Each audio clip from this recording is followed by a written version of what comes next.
Yo. Already got a jam session in already. We did this before. We did it again. But what's up, everybody? Welcome back to the channel and welcome back to Luke and Michael's live show called Movie Fanatics. So hope everybody is doing well today on a lovely Tuesday evening. Of course, my co-host is here, Michael. What is up, my brother? Doing good. How you doing? Doing pretty good. You know, I actually had a good day at work for once. That's cool. It was nice. It was a nice day here today. Very nice weather. It was in the 40s today for me. So compared to what it's probably going to be tomorrow, because I got a Windsor weather advisory again. Another blizzard coming. Not a blizzard, just winter weather. It was 60 here today. But hell, on Monday it was like in the 70s, and I really could not complain. That's shorts weather.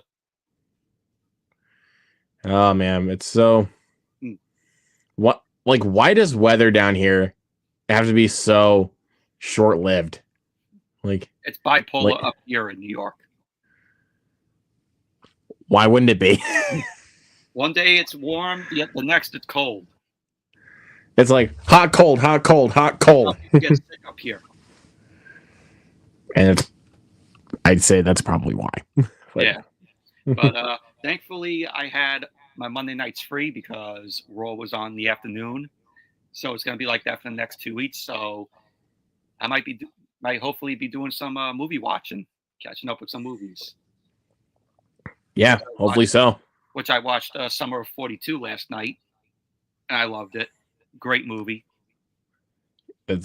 Yeah, I'll have to check that out based on your recommendation. Yeah. But who knows? Maybe a copy will be coming your way. Does it even have a Blu-ray? It does have a Blu-ray. Oh, lucky. From the One Archive. There you go. That's a good option. I rewatched The Beekeeper last night, and I can't forget how good that movie is, man. It's so fun. It's so fun. It's very underrated, though. Very stupid, though. Like, get that in your minds, people. It's very stupid. Turn off your brain. It's turn off your brain type. It's turn off your brain type of movie. Like, it's one of those films where it's like you see Jason Statham like yeet a guy off of a bridge with his truck. It's like it's that type of movie. You have to shut your brain off. Yeah, it's just so fun. That's what makes it so good, though. But anyways, let's go ahead and stop rambling on because we're 3 minutes in and we haven't even gotten to our first topic yet. So let's get to it.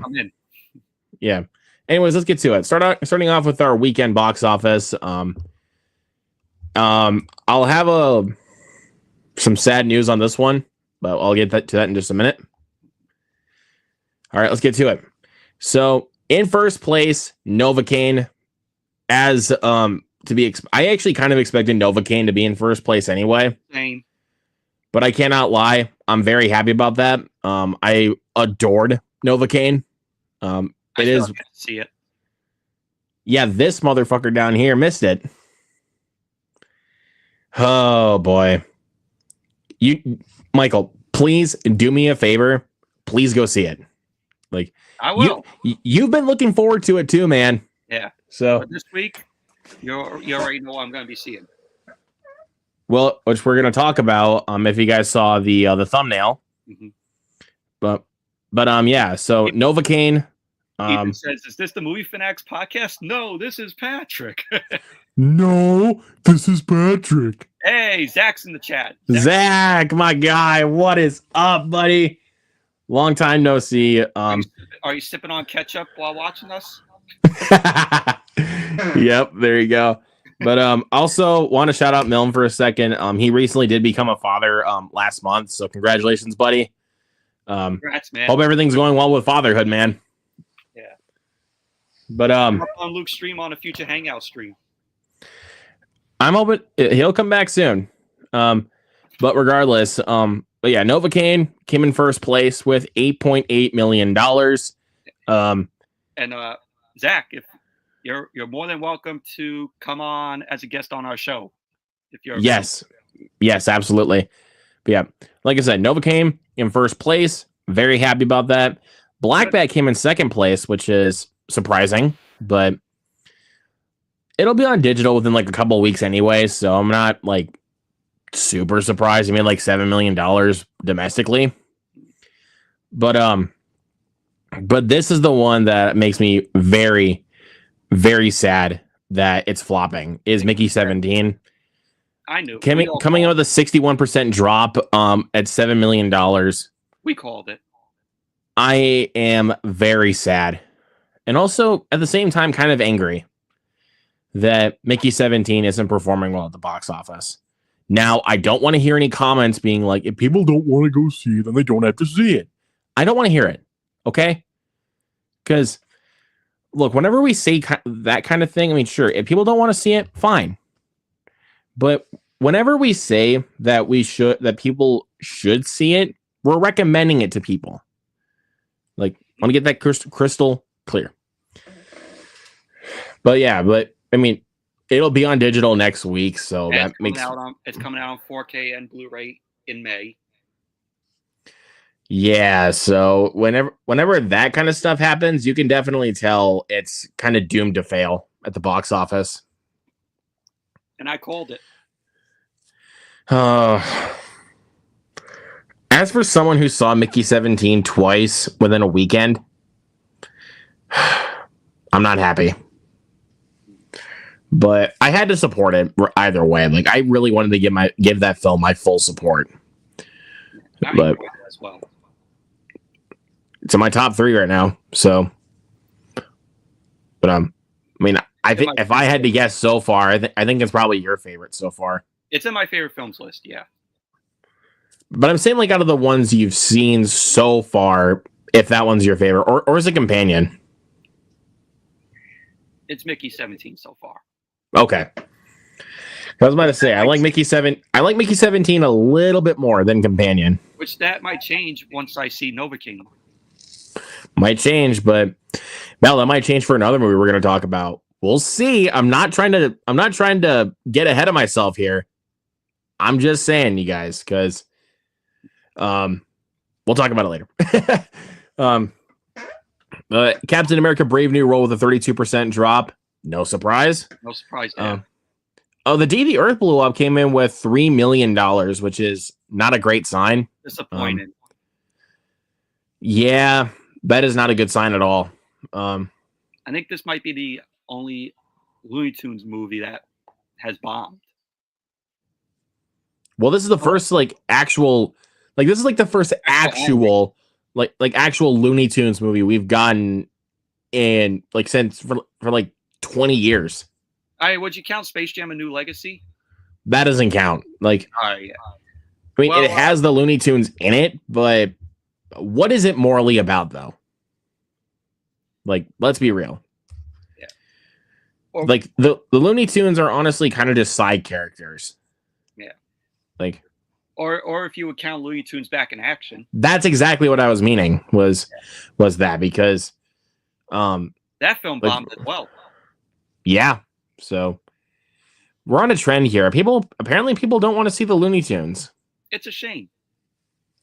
But I mean, it probably does mean now that we're not going to get Coyote v Acme, which is kind of a shame, but I'm not upset about that. I wanted to see that.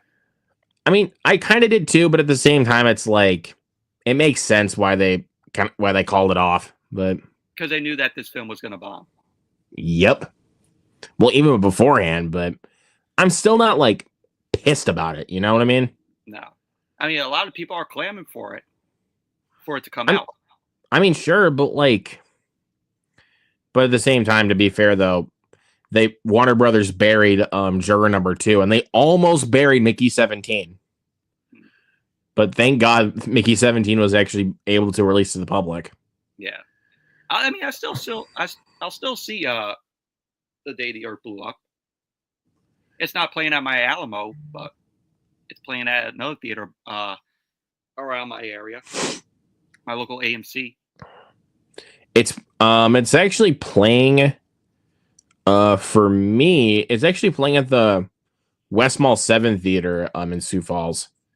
But honestly, I'm thinking about going to the Cinemark this weekend to go see the new Bill Skarsgård movie Locked, because that's actually the closest theater that is even playing that movie.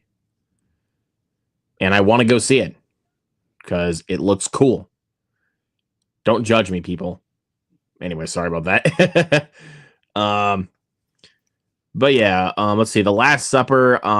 I don't know what that is. I know it's a biblical movie, but I don't care. 2.7 million. Paddington in Peru with a 28% drop, 2 million. Dogman with a 25% drop at 2 million, and The Monkey at a 36. Yep, 36% drop. Which is also, kind of unfortunate, but at the same time, The Monkey already succeeded, so you know what? I'm not going to complain. As long as the film succeeded beforehand, cool. Like, that's all I care. And then Last Breath with a 44% drop at 2 million. Yeah, I mean, it's a because it's a good movie. We've had some good ones this year, but then we get stinkers. But at the same time, it's like we have good movies in here. And then we look at someone like In the Lost Lands. Yeah. Why? Who keeps giving Paul W.S. Anderson movies? Like, who keeps giving those to him? He has a fan base. He's only made 3 good movies: Mortal Kombat, Event Horizon, and Death Race. That's it. Which this guy's doing a Death Race watch along. And also that is to build up for Jason Statham's new film coming out next weekend, A Working Man. So if you guys are Jason Statham fans and you guys want to watch it with us, please come. But yeah, nothing else too crazy here. But wait, Opus debuted with a $1 million opening. Huh. That doesn't shock me at all. A bomb for A24. I don't know. I mean, I think it just depends on how people are how much people are interested in their films. Or depends on like what we get, though, to be fair, because I think Everything Everywhere All at Once was their first film to make $100 million. I'm really worried that Death of a Unicorn's gonna underperform. It probably will, but at the same, that's because we have A Working Man coming out the same weekend, and then what you call the mid in the yard. Yeah.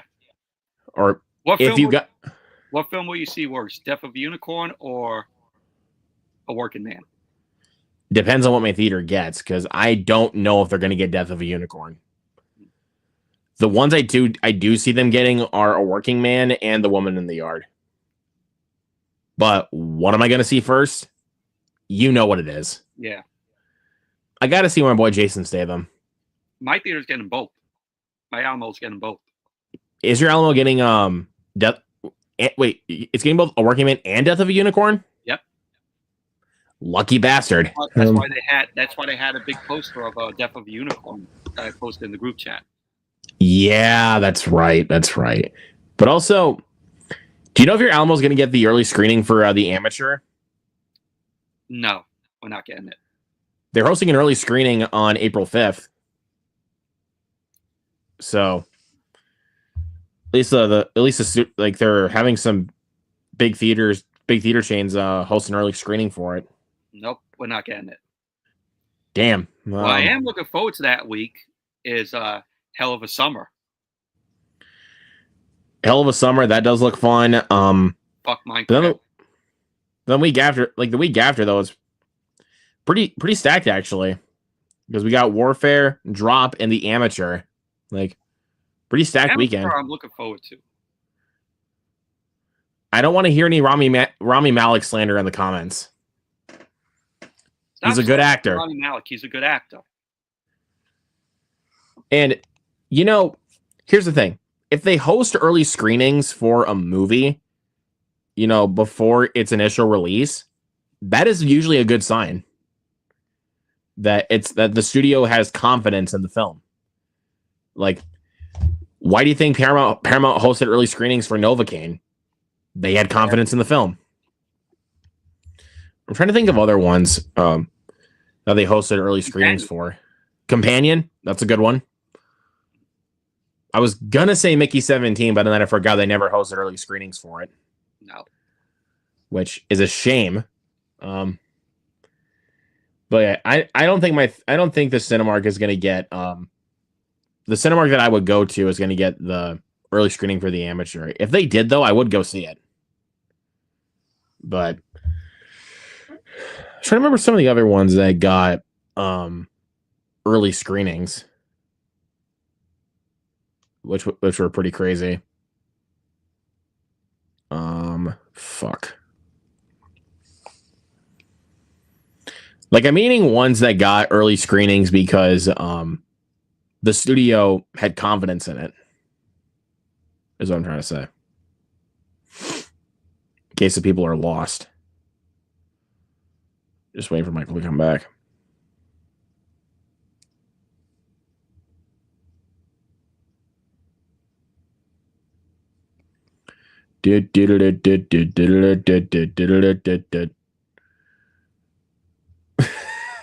Sorry. I'm just waiting. Just waiting.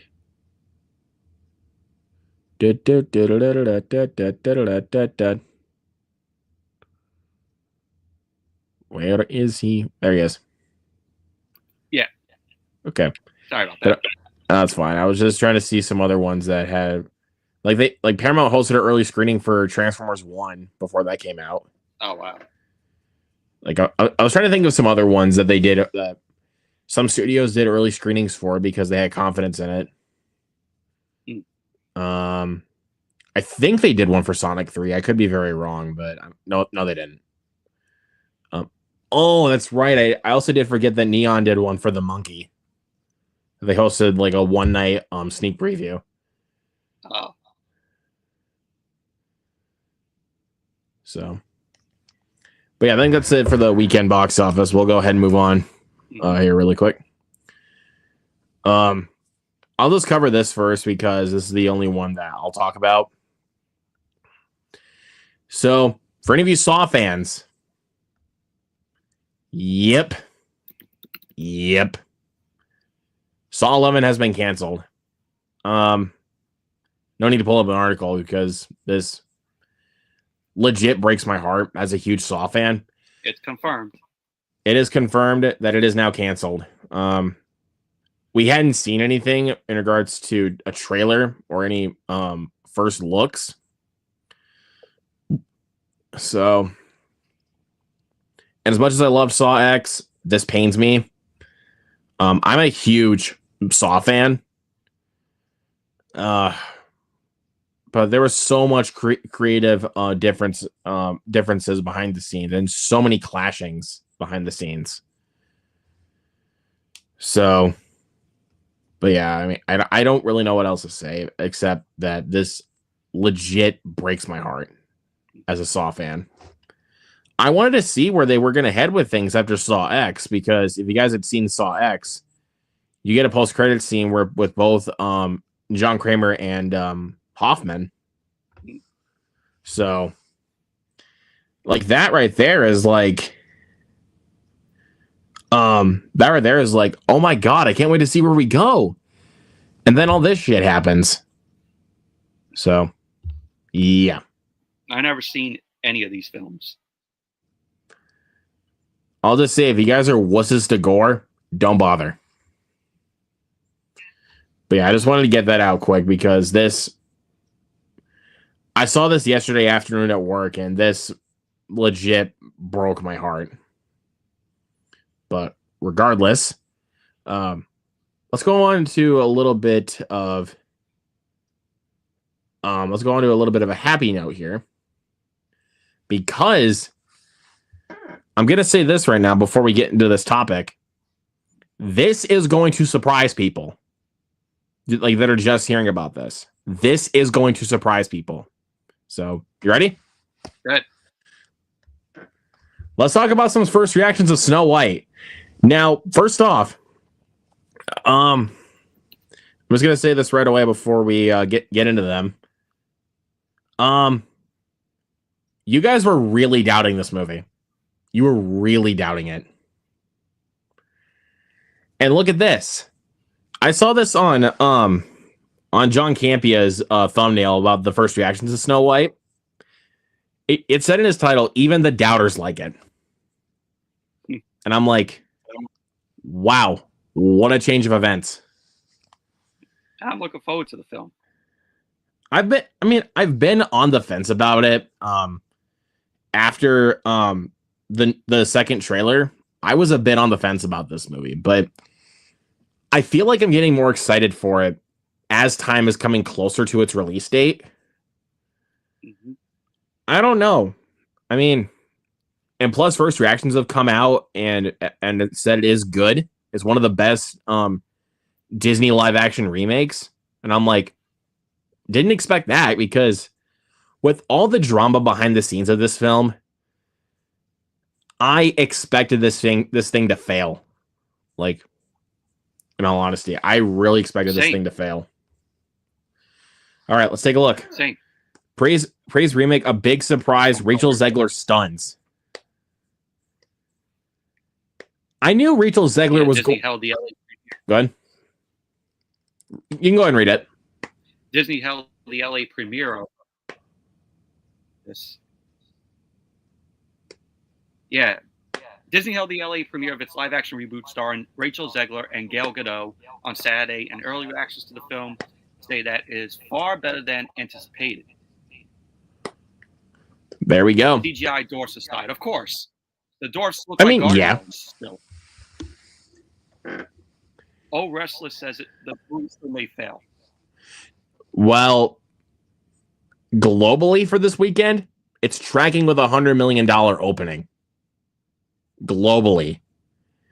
And this film, I don't think, and I'm gonna make this clear for you guys. You guys thought this was on a $300 million budget? This film only cost $200 million. If you want to see a $300 million movie, go watch Electric State. Electric State literally looks like it costs like $3 to make that movie. But I heard shit. It is shit. Don't bother. But regardless, like I said, this film only cost $200 million. As our good buddy Noah texted me the other day about this. I'm gonna pull this up for him. So Noah, if you're watching, man, I'm just gonna say, Noah, if you're watching, plug. I also want to plug for Bell Call. And a plug. Yeah, Bell Call. Yeah, tomorrow night. Yes, sir. Tomorrow night, 6:45 on my channel. Come over and check us out. All right. I'm taking a look here. Yeah, because Noah said in the group chat yesterday that the film cost $200 million, and when people were saying it was like $300 million, I honestly didn't believe that. Like, Snow White did not look like it had the budget that was close to what Mission Impossible 8 has, which is a $400 million budget. And no, it's not because of crappy CGI or anything like that. There's a lot more realistic things that happened during the behind the scenes of Mission Impossible: The Final Reckoning. Like submarine malfunction, like that kind of stuff costs a lot of money. So I'm going back up to the group chat here quick so I can find the message.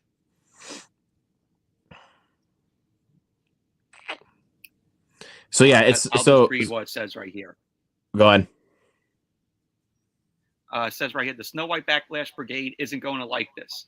On Saturday, Disney held the Los Angeles premiere of its live-action reimagining of Snow White, and the first reactions from the screen are that the film starring Rachel Zegler as the title fairy tale character and Gal Gadot as the evil queen is actually mostly successful, according to one viewer, while several are praising Zegler, with one critic calling her stunning, despite the raging online controversy over the title. Yeah, that was pretty crazy with what happened. I mean, I still don't and I'm still not gonna hate her for what she said, because despite becoming an internet punching bag, Disney's remake of Snow White is actually most successful, wrote Matt DeGroot of Crook Media. Rachel Zegler is an absolute star. Most of the new songs are catchy and beautifully performed, and the visual palette is sumptuous and vibrant. Gal Gadot had beautiful gowns. It's a solid 3. It's a solid 3 out of 5. Out of 5. 3.5 out of 5. 3.5 out of 5. Yeah. Yeah, that's that. Is it? Gal Gadot had beautiful gowns. Yeah. That is hilarious. I think Cam told me that, or told us that yesterday. Cam Cross Comics, if you're watching, man, shout out. Yeah. But he said Cinderella is my favorite of the remakes, but I would put this on par with Little Mermaid in the next tier of my rankings with the rest below. There we go. Yeah, I don't think we need to go any further. I think that kind of sealed the deal. Sealed the deal on it being a good movie. So, but yeah, I plan to go Thursday night to go see it. My theater's getting it Thursday night. So I'm keeping my fingers crossed. You're going to go Friday? Mm-hmm. I am keeping my fingers crossed. This does not suck. Going Friday, payday. Thursday's my payday. So, and I'm not going to lie to you. I'm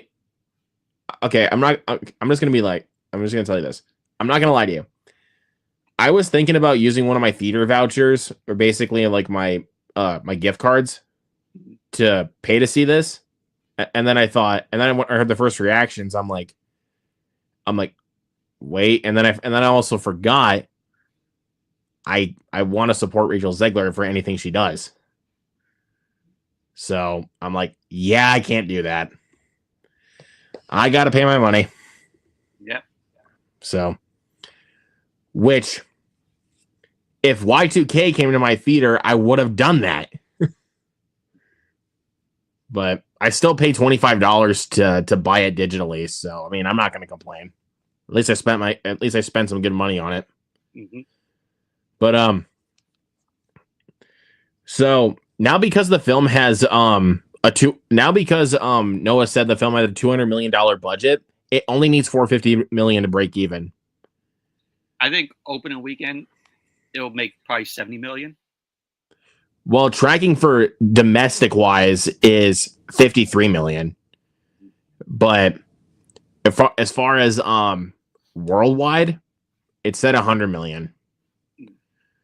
So this might actually be a box office success. Like if I think about it, it actually might be a success. I'm keeping my fingers crossed that it actually performs well. But regardless, and Disney's not going to be forcing people to go see it, unlike Mufasa. Yeah, because honestly, because of all the controversy and the drama behind the scenes of this movie, I kind of honestly thought that Disney did not have any faith in this movie. But you know what? I really don't. I really hope we don't have to read an article about marketing for next week of this movie. Something tells me that might happen, but at the same time, it's like, it's not going to happen. This movie's going to do fine. I guarantee it. It'll do just fine. But how do you guys feel about the Snow White first reactions? Are you guys looking forward to this film? Are you not? Please let us know in the comments. All right, let's go ahead and go into and talk about a little bit of Johnny Cage's first look in Mortal Kombat 2. Carl Urban, my boy, playing freaking Johnny Cage. And I think badass. if you guys did see this right here, I'll go ahead and put this down. If you guys see this down here, yep, got a little first look at Johnny Cage. He looks like a badass. It looks exactly how I would imagine Johnny Cage to be, from the games. So, I mean, all right, let's go ahead and take a look at it. Yep, this is a little screenshot of how it actually looks, for Carl Urban as Johnny Cage. But yeah, this looks awesome. Already. This is already one of my most anticipated for the rest of the year. I really can't. I freaking love that first movie, though. Me too. Like I don't know why it gets a lot of hate. Oh, because there's no tournament. This is the first film was set up for the tournament. Exactly. So, and I like the character of Cole that they introduced in the first movie. I did too, even though he was a made up character that wasn't in the games. I mean, that's technically what they would do in any video game adaptation. Just make up a character and put it in the film and just slap on the name. And I thought the fight scenes between Sub-Zero and Scorpion were great. Masterfully made, right there, like masterfully done. And at the end, I like how they gave us a tease of Johnny Cage. Yes, sir. I oh my god. That when I saw Mortal Kombat in the theater, bro, that made me so happy. Same as me. I saw it in the theater as well, and I was happy as well.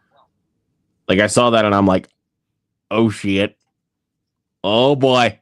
And Johnny Cage is one of the characters that I always played in the games.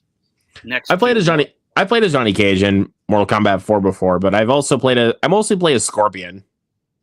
I play Johnny Cage, I play Liu Kang, and I play Baraka.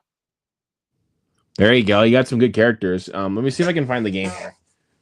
I know I have it in my stack. I mean, Baraka I always use because I use him so I won't get my ass kicked. Yeah, but here it is, the Mortal Kombat 4 for the Nintendo 64. Nice. This is a great game, dude. This is such a fun game. I'm not great at Mortal Kombat, but it is a fun game. I always played the first one on the Super Nintendo a lot. Whenever I would go to my cousin's house. I don't think they sold any more Mortal Kombat games for the 64. I don't think. I think that was the only one. I don't know. I might have to. I'll probably look afterwards. Yeah. I played Mortal Kombat 11, which was awesome. I think actually after we're done here, I'm gonna play some Mortal Kombat because this is awesome. This is fucking awesome, dude. I cannot wait. All right. Anyways, I'm just checking a few things quick. Carl Urban's going to kick ass as Johnny Cage. Oh, yeah. Oh, yes. Abso-fucking-lutely. Anyways, but how do you guys feel about the first look of Carl Urban as Johnny Cage in Mortal Kombat 2? Please let us know in the comments. All right, let's go ahead and go to this one. We got a tease for a Cloverfield sequel. A direct sequel to the first film. Like an actual sequel this time. 10 Cloverfield Lane does not count as a sequel, and nor does the Cloverfield Paradox.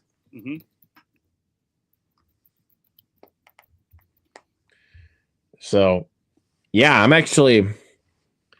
When you told me this, that this should be one of the topics we should discuss tonight, I was like, wait, what? They're actually teasing a Cloverfield sequel? Hell yeah. Not done by Matt Reeves, though. Not directed by Matt Reeves.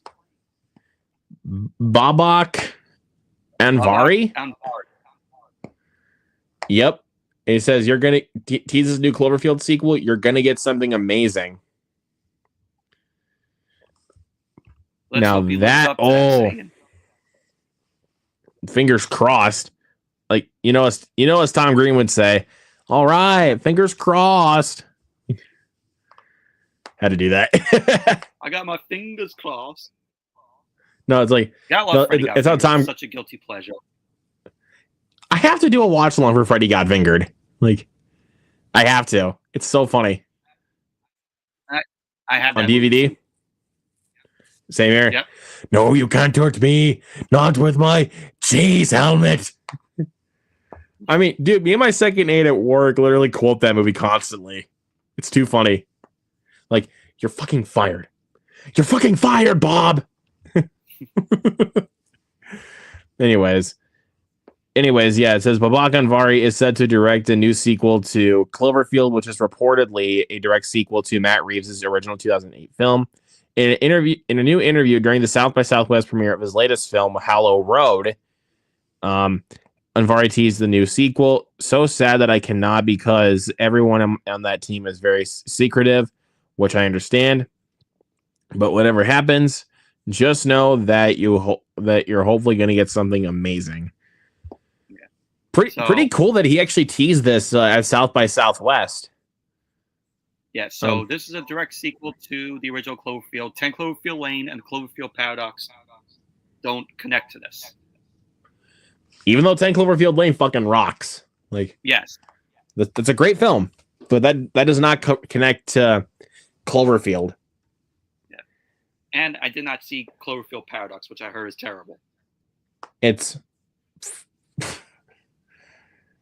horrendous. It's absolutely horrendous. But I will give it one slight credit. Brilliant marketing strategy. Like, they dropped it on Netflix the same day as the Super Bowl, and they marketed it like during the Super Bowl. Great marketing strategy. But I don't know. The film itself, yikes. Back to Mortal Kombat. O-Wrestler says Mortal Kombat Trilogy was on N64. I'm going to take a look after we're done here on eBay, because I already what is it called? I know it was a racing game I ordered for the Switch. Which one fucking was it? Cruisin' Blast. I ordered Cruisin' Blast for the Switch. You ever play Cruisin'? No. Dude. Those are some of the best racing games ever. I never had N64 back in the day. You haven't even played the arcade game? Oh, yeah. I played the arcade. That's what I'm talking. See? Yeah. Like, I thought it was only for the N64. No, they have cruising arcade games. Like, I even played one at my Pizza Ranch. I never even knew that they had a version for the N64. They have Cruisin' USA, Cruisin' World, and Cruisin' Exotica for the 64. I don't have those games. Now that I'm talking about it, I'm thinking back to Chris Suckman's Nintendo 64 collection video on Cruisin' USA, and he said it features 80s retro porn music. And I'm like, that's funny. But yeah, oh man, but I also did get some offers on eBay for a couple other N64 games, which are Lego Racers and Excite Bike 64. Nice. Should I? Go for it. I'm about to go broke. I am literally about to go broke. But regardless, how do you guys feel about this Cloverfield sequel tease from the director from the director of Hallow Road? To clarify that he teased at South by Southwest, please let us know. All right, let's go ahead and talk about this, because this was cool when they announced it. That's when I'm like, I will take it. Starship Troopers has gotten announced for a reboot. I never seen the original Starship Troopers. But here's the catch. Before we get into the article, the reason why I'm actually interested in this reboot is because who's directing it. Like that, I'm like, he can do that. With what he's capable of in the sci-fi genre, it's like he can do it. Like, I don't think anybody else could do it. So let's go ahead and take a look here. Let's take a look and see what we got here today. It says Columbia taps writer-director Neil Blomkamp for a new Starship Troopers film. So yes, Neil Blomkamp, the guy that did District 9, Elysium, and Gran Turismo, is directing Starship Troopers. And now he also directed Chappie as well. I don't want to acknowledge that film because that film was garbage. I actually liked it. I don't know. Maybe I don't know. Maybe I wasn't in a good mood when I first watched it though. Maybe I wasn't in a good mood.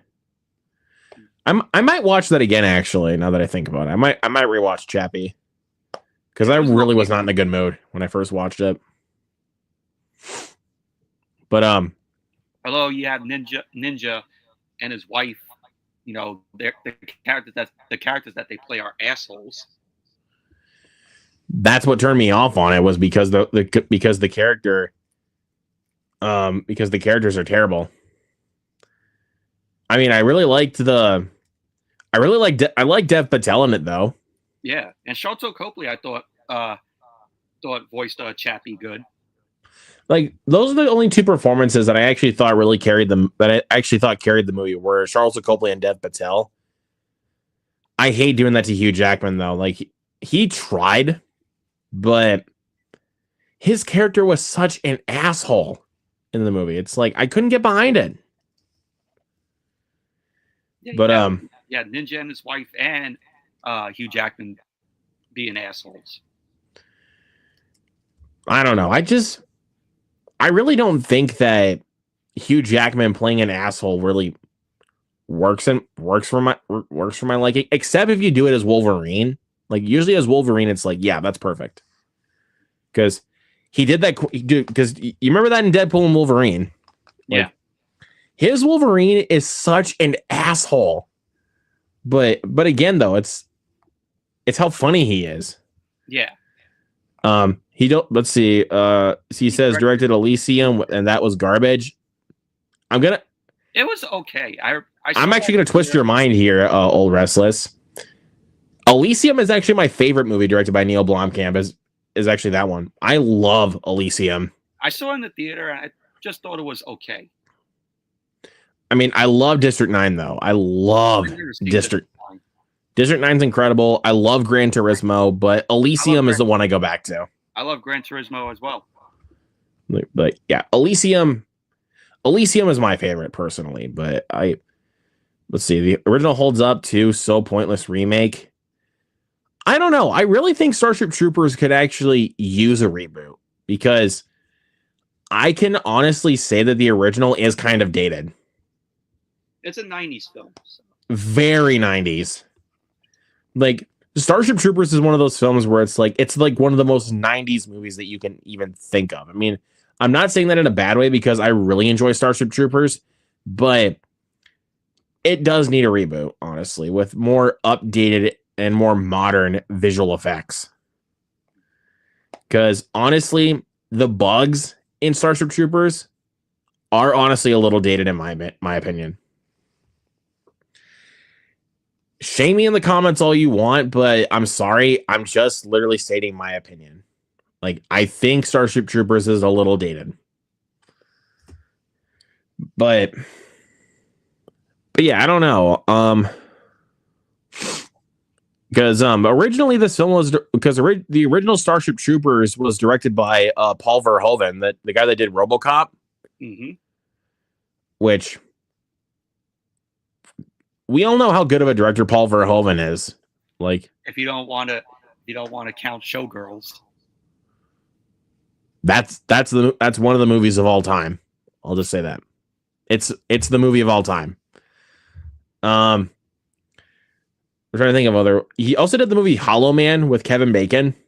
I never seen that. I heard pretty mixed things about it. Where basically, basically, him and this group of scientists are developing this invisibility serum. He tests it on himself. So he's supposed to be the Invisible Man. Like it's like an updated version of the Invisible Man. I guess you can kind of say it that way. So, like I said, they're developing like this invisibility serum, and Kevin Bacon tests it on himself, and then but he realizes after he tested on himself, he cannot bring himself back. Oh, okay. So, of course, as you might expect with that kind of concept, he goes nuts. Like, if you have that kind of concept, you know you know that kind of character is going to go nuts. I might check it out. It's really cool. Like, it's definitely got some classic Paul Verhoeven gore in it. Like, I'll tell you that. It's got some of his classic gore. The CG's probably dated anyway, because 2000. It was released in 2000. It's a little dated. I can tell you that. It's a little dated. Like, some of the effects look a little look really, like, some of them look really outdated. Like, but I don't know. I mean, for the most part, though, I think Hollow Man actually really holds up. But 5.9 on IMDb. I don't know. You can't always trust the critics and everything. You know what I mean? Yeah. Oh, that's right. Thank you, Old Restless. Total Recall. Total Recall too. I love Total Recall. Same. You think this is the real Quaid? It is. And he just shoots all the guards. Like, I actually like the world of Total Recall. Yeah, like, what about that scene like when they both get sucked out and they're about to explode? Yeah. That is nasty. And like when they're when they're on the planet and their faces go crazy. That's what I'm talking about. Yeah, like the guy, especially the one guy, like where his eyes are just like look like they're going to be based out of his skull. It's very laughable. I think those were practical effects though. They were, which is crazy, because in today's world it would be CGI'd. But if you see the remake, the remake's not that bad. Like, it's not the original Total Recall, but it's still a solid remake. Colin Farrell can't hold a candle to Schwarzenegger. No, but that doesn't mean that Colin Farrell's not a great actor. He's a good actor. I mean, have you guys not seen him in the Batman as the Penguin? Or if you guys have actually watched the Penguin? I still have yet to. Colin Farrell's a great actor. I mean, I still got to get my hands on a. I'll say he's one of the shining spots of that film, because yikes. I mean, I know you like that movie, but that's okay. That's fine. I'm not a fan.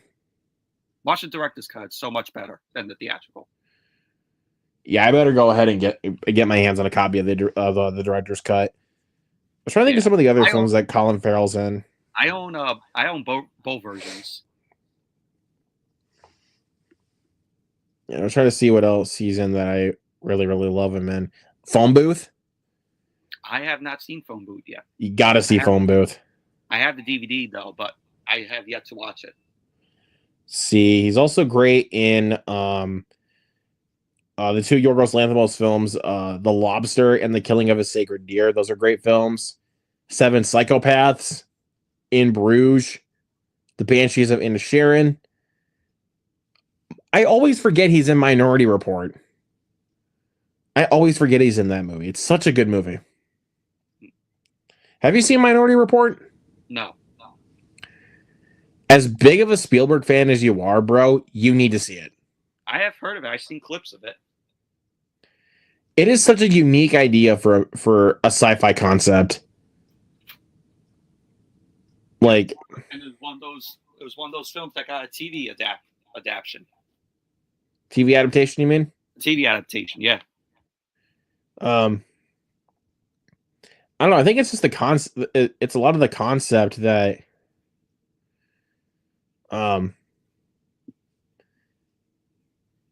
there's a lot of the concept that made it so good. It's because, like, you have this like futuristic kind of unit that can predict crimes before they happen. And one day when Tom Cruise shows up to work, it shows him murdering somebody. So he's on the run.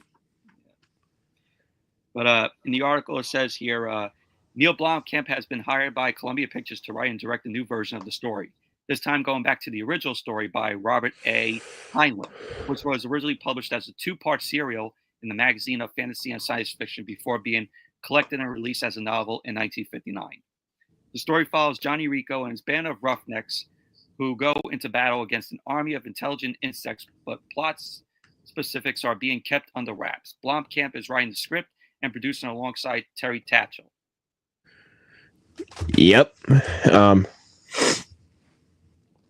And as it says also right here, it has also been adapted in 1997. Mm-hmm. By Paul Verhoeven. Yep, exactly. A really good director.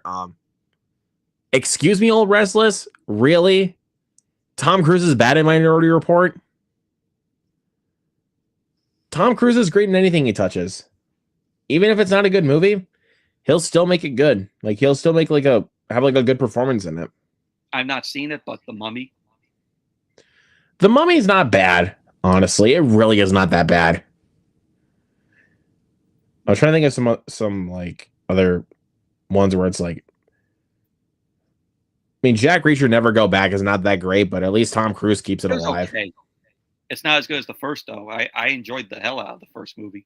I really enjoyed that. Trying to think of some of the other. There's not really like much bad stuff that Tom Cruise has been in. Like mostly anything that Tom Cruise touches, he's gold. Like Oblivion was okay. I enjoyed Oblivion, actually. I enjoyed that. I mean, I love Jerry Maguire. I love A Few Good Men, Last Samurai.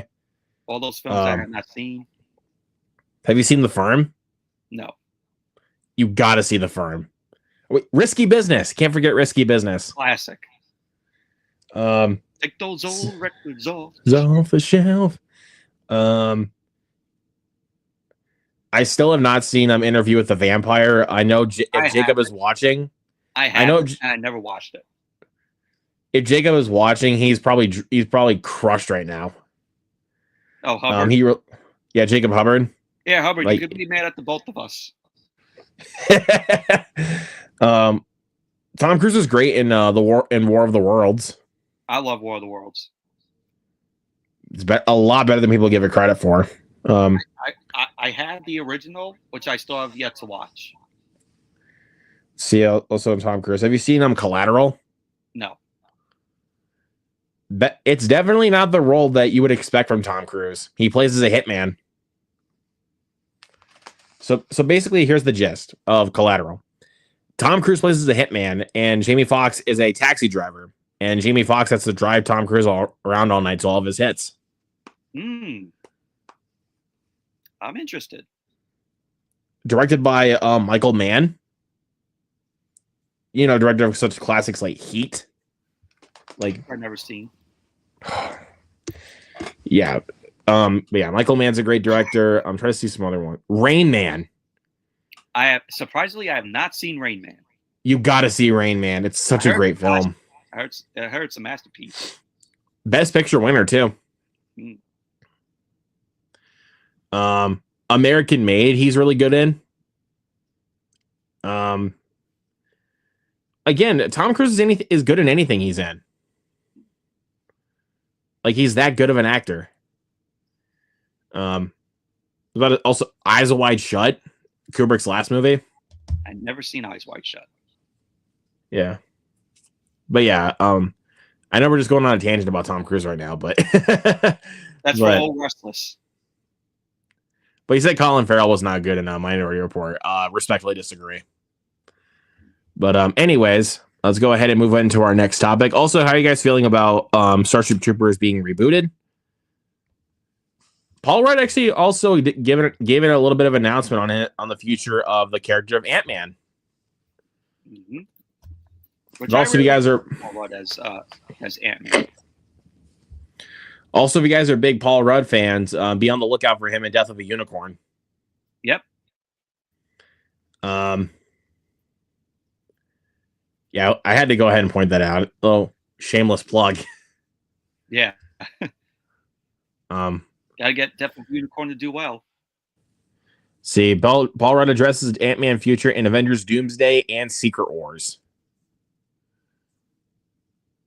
So let's go ahead and take a look. Paul Rudd is playing coy to his future. What else anyway? Okay. Yeah. Anyway, let's go and take a look and see what Paul Rudd has said.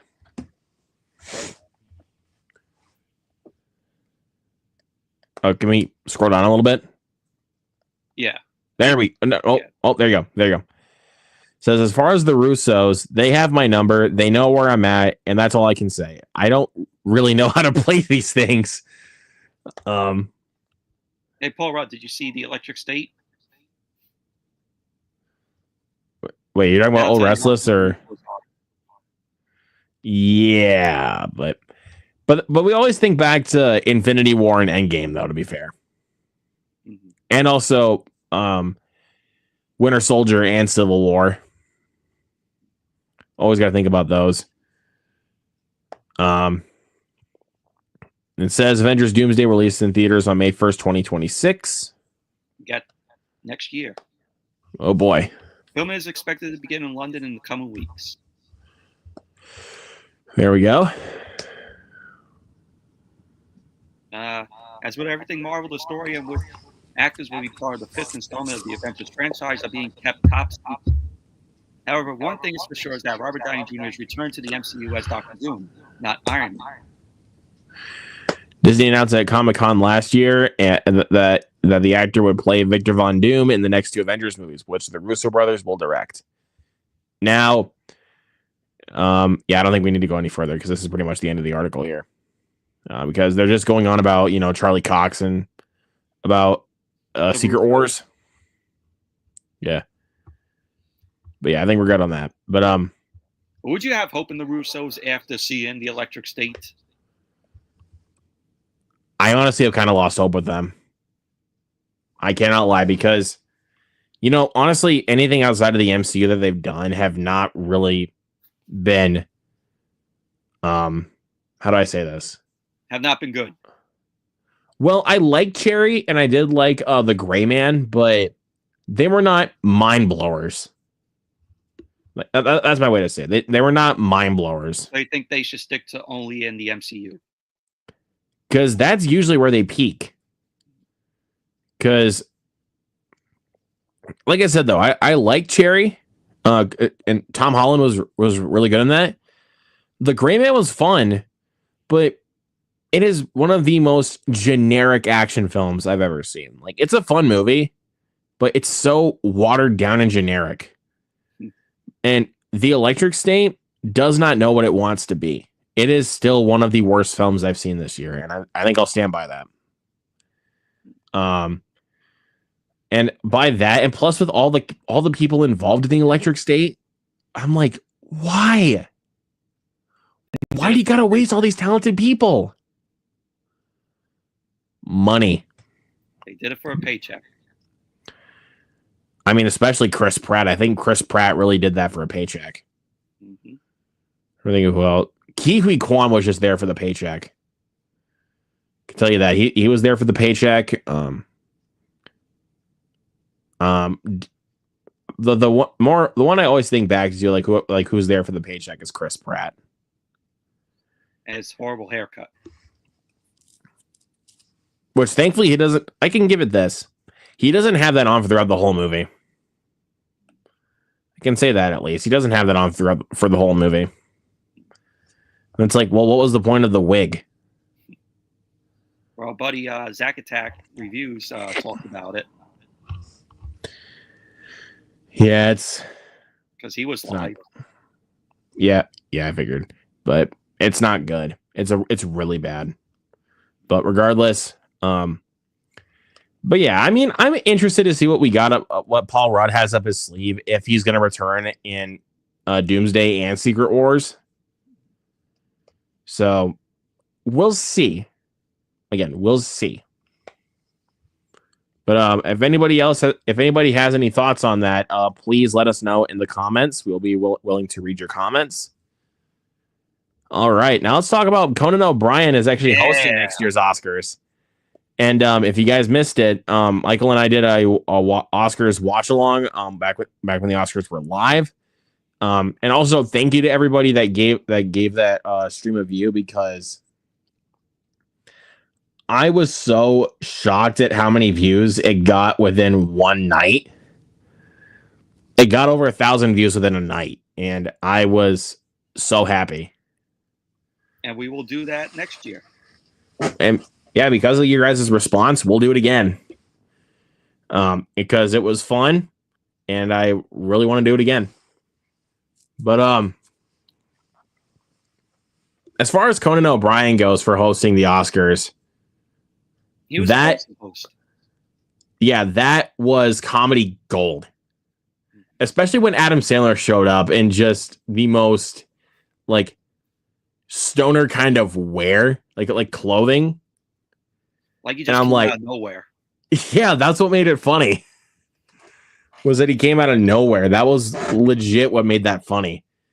And then Sandler just going up to Timothy Chalamet and just giving him a hug. It made me laugh so hard, the fact that Conan actually called out Adam Sandler. Like, that was funny. And then when he was introduced, he did the parody of The Substance, which was hilarious. I cannot lie to you. I literally thought they were literally going to play a clip from The Substance, like, to open the show. I thought so too. Because it shows the scene like when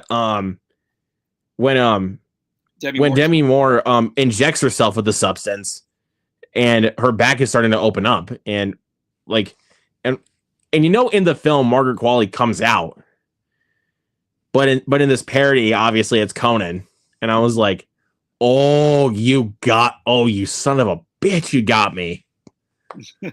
Like, they got me good. And I was really surprised with that. Yeah, he was a great host. I mean, the Oscars in general this year were actually a lot of fun. It was a lot of fun. It was actually very good.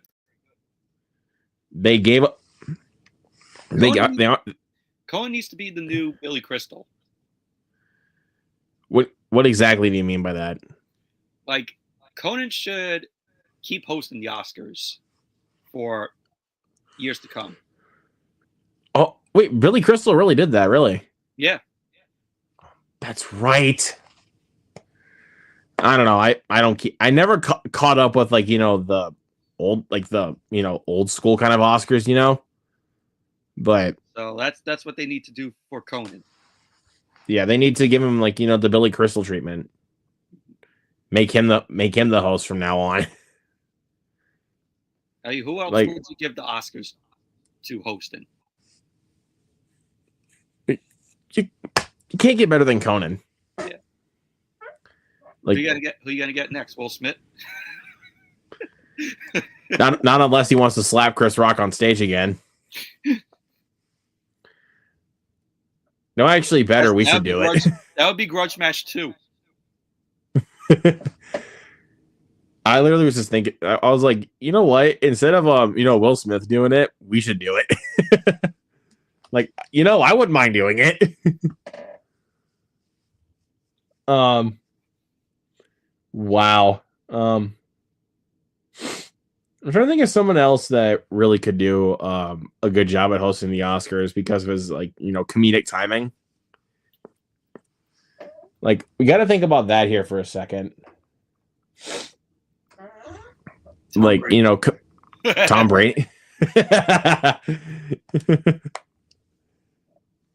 That's pretty good. Will Ferrell? He could do it.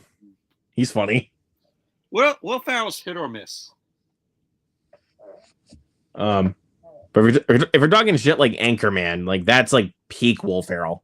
Yeah. I mean, his films are very hit or miss, but I enjoy his work on SNL and Night at the Roxbury. Anchorman I did not see. Oh, you gotta watch Anchorman. I've seen clips here and there of it. Freaking, I mean, it's got great great 4 lead roles there with Will Ferrell, David Koechner, Paul Rudd, and Steve Carell. Yeah, those are your 4 leads. I freaking love his mustache, though. Cannot lie, his mustache. I mean, I think on the Tonight Show when he was promoting on Despicable Me 4, he had the Ron Burgundy mustache. Oh, really? Yeah. And I'm like, good. I mean, I think also like last time that Sacha Baron Cohen was on, he's a guy that should another candidate to host the Oscars. well, Sacha Baron Cohen, dude, he even like had his Borat mustache last time he was on the Tonight Show. Like that's what he needs to do when if he hosts again. He needs to come out with his Borat mustache. You could go for the Borat. You could go for Ali G. I don't know, bro. It's just you gotta love him as Borat, though. Like he, my wife. Did Jack Black host the Oscars? I don't know if he has or not. I mean, I know Robin Williams did perform Blame Canada at the Oscars from South Park, Bigger, Longer, Uncut. Mm-hmm. Like, blame Canada, blame Canada. No, he has not hosted the Oscars. Damn. Oh man, I can't lie though. That's pretty. But yeah, Conan hosting that is good. Like that's good. That's good right there. Yeah. At least you're not getting a dollar store host just to host the Oscars. Exactly.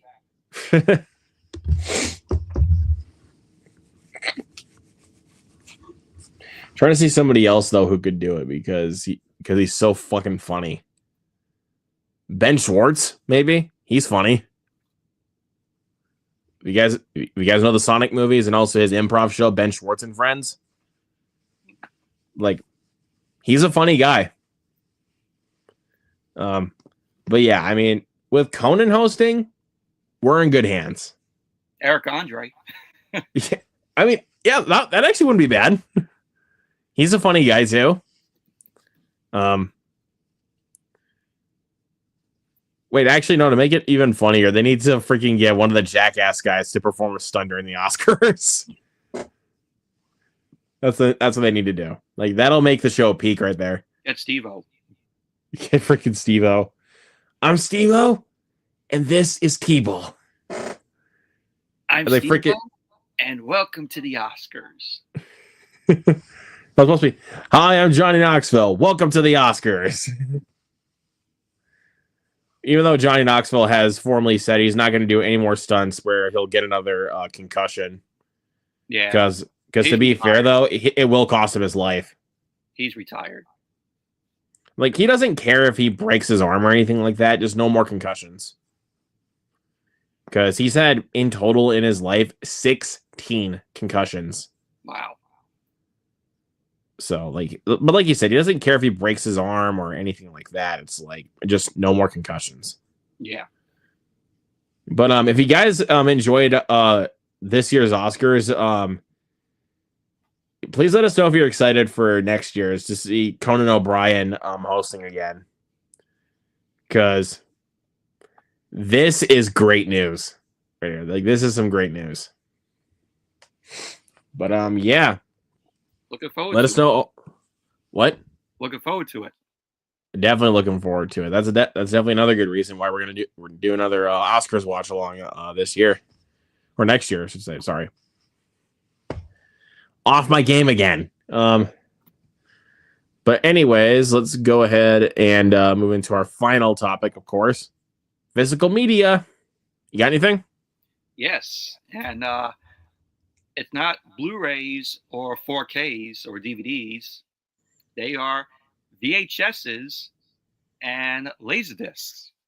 All right, let's see them. Because I went to the store on Saturday in Long Island called Blast from the Past, and it's an awesome store where they sell nostalgic stuff like old school magazines, old school video games from like the NES, Super Nintendo, Sega Genesis, N64, you name it. They also had like 8-tracks, CDs, DVDs, Blu-rays, VHS, you name it. There you go.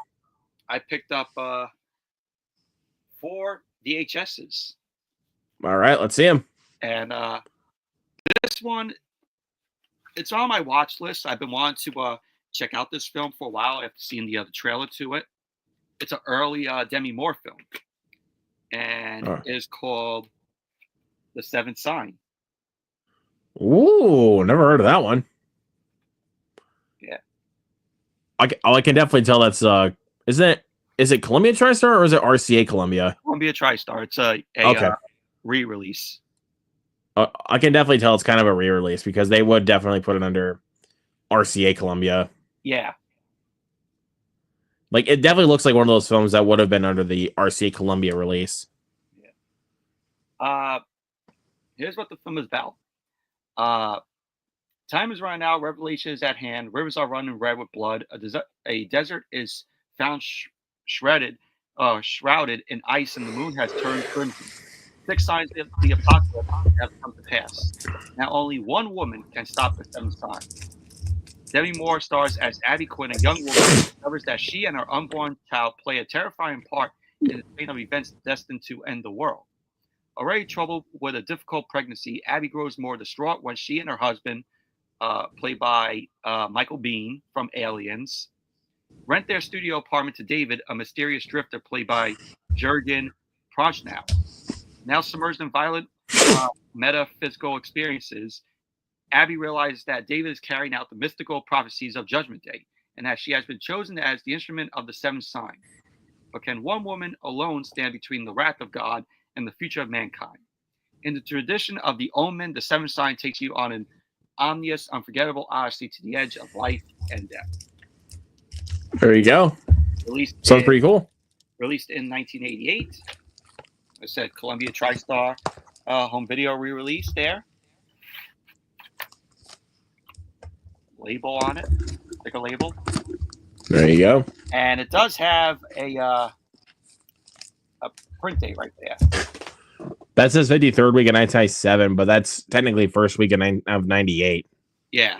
So it's a 1998 re-release. Because what year did the film originally come out, though, if I may ask? 1988. Oh, that's right. You did say that earlier. Yeah. And this was only $6.99. That's not bad. Yes. Oh, wait.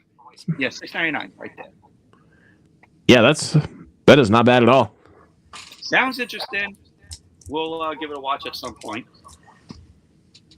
And since I already have Jurassic Park on VHS, I got the Lost World Jurassic Park with this holographic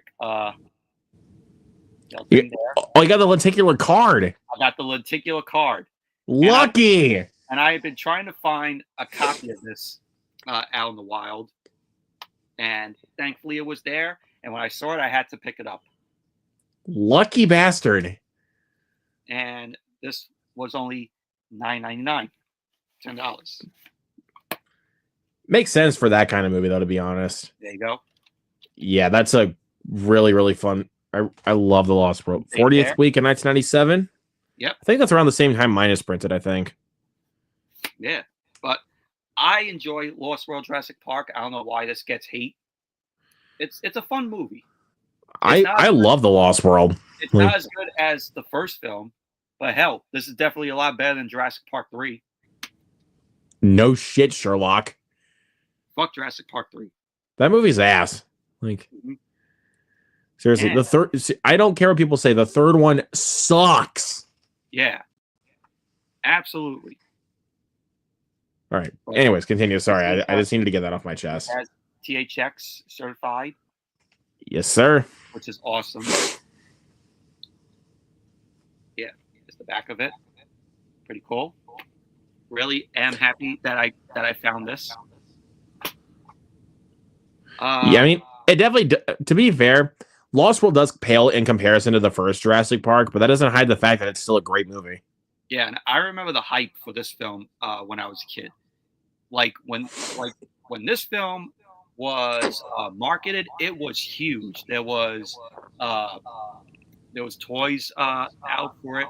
There was an arcade game. Burger King had a tie-in for the film where you would get like the watches if you buy like a meal. Yeah, there you go. I remember the hype when Lost World came out. Yeah, it's Old Wrestler says Lost World is great after seeing what came after. Holy shit! No, I like Jurassic World. I haven't Jurassic World is actually really fun. Yeah, I had a lot of fun when I saw that in the theater. But although people, Fallen Kingdom, that's garbage, and Dominion is fine. Like, although when the T-Rex appeared in Jurassic World, when I saw it in the theater, everybody applauded like loudly, which was awesome. It's pretty dope. I can't lie. Mm-hmm. Anyways, let's continue. The last two here, I saved these two for last. And oh boy, you're going to be really happy that I found this, because this is a original release of this film from the early 80s. From the early 80s, okay. Early 80s. This cost me $16. $16. And I want you to put me up front, so I can show. Well, actually, I'm gonna put you up front, then I'm gonna close my eyes. Just tell me when to open, okay? Okay. Open your eyes. No way! This is the first release of Raiders of the Lost Ark, and you could tell that it's the first release because this has come into a theater near you May 25th, 1984, Indiana Jones and the Temple of Doom, which the re-release does not have this at the bottom. Oh my dude, no way. And look at the back here. Oh my god. Oh, and dude. You could tell because look at the sticker label. The type of tape that it looks like. And the type of tape that it looks like. I think also, is the print date on the top of the lid or is it on the back of the tape? There is no print date on it. Show me the back of the tape quick. Here is. Let me, no, the back. Here, let me put it up in solo layout quick. Yeah. Put it up close so I can see. There is none. Wow, that's weird. Because usually with those pressings, they would actually have the weekend year code on the back. Yeah. But yeah, this is the original release of Raiders of the Lost Ark. Oh man, dude!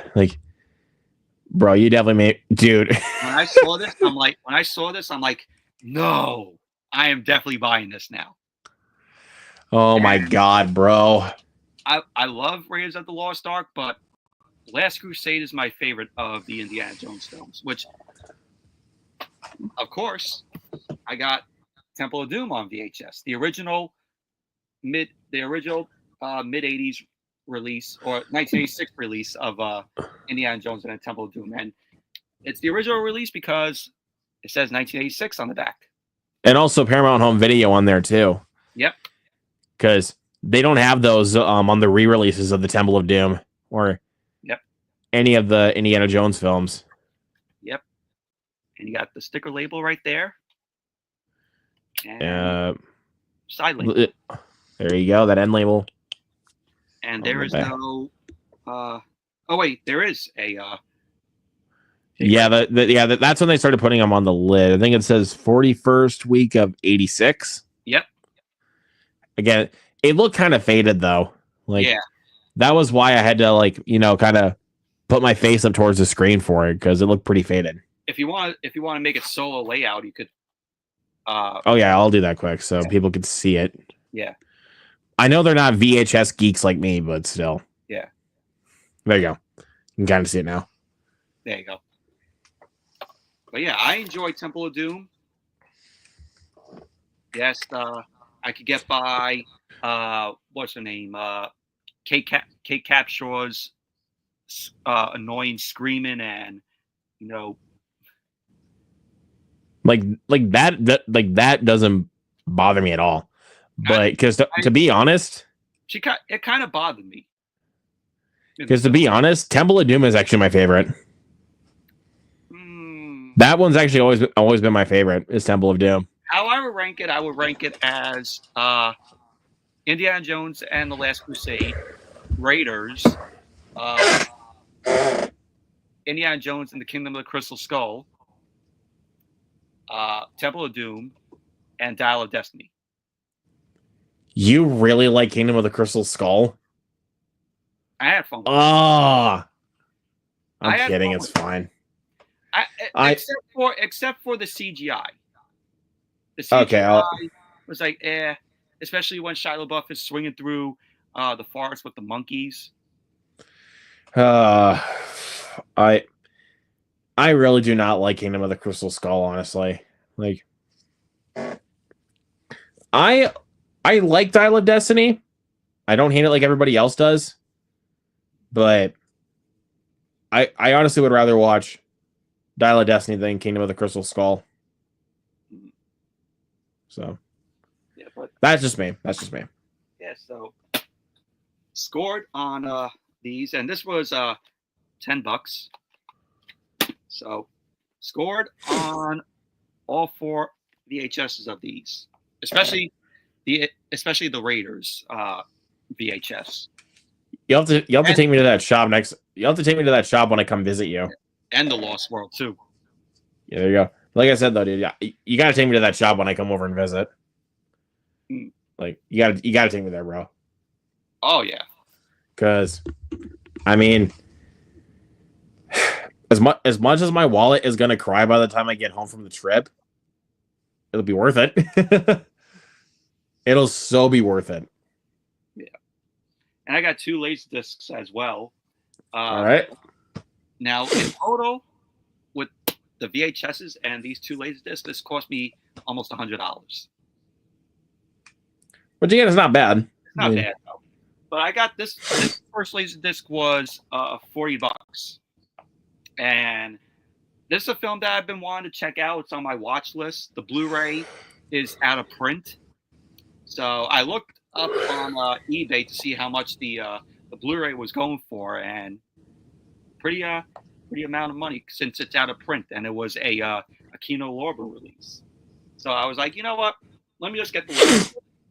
It's there, and all right. It is Deep Rising. Oh, okay. Directed by Stephen Sommers. Never seen. I've heard of that film, and I mean, I know Stephen Sommers. He's the guy that did the Brendan Fraser Mummy and Van Helsing. Yeah, Van Helsing, that movie. Yeah, which I thought was okay. Stupid as hell, though. Yeah, but I've never seen Deep Rising though. Yeah. This is what the disc looks like. Side 1, side 2. Yeah, I want to check this out. I want to check out this film. I missed out on buying the Blu-ray, and that was out of print. But yeah, you know what? For sake, let's look up how much the Blu-ray is on eBay. All right. So yeah, so you'll say that I made a good choice with getting the Laserdisc. I think I probably would, but let's take a look and see what we got. Shitballs from Kino Lorber, $65 brand new. $75. $100. Yeah, that includes the slipcover. $100. Yeah, you made a great choice at buying the Laserdisc. Yeah. You made a really good decision on that. 80 brand new. Fuck that. Yeah. Good decision on me for going with the Laserdisc. Very good decision right there, man. And, when I watch films on Laserdisc, they look pretty good. The picture quality looks good. Better than what a DVD, what a DVD quality of the film looks like. And Laserdisc was made before DVD. So when Laserdisc was not made anymore, was discontinued, it was DVD that took it over. Yeah. So yes, that's Deep Rising.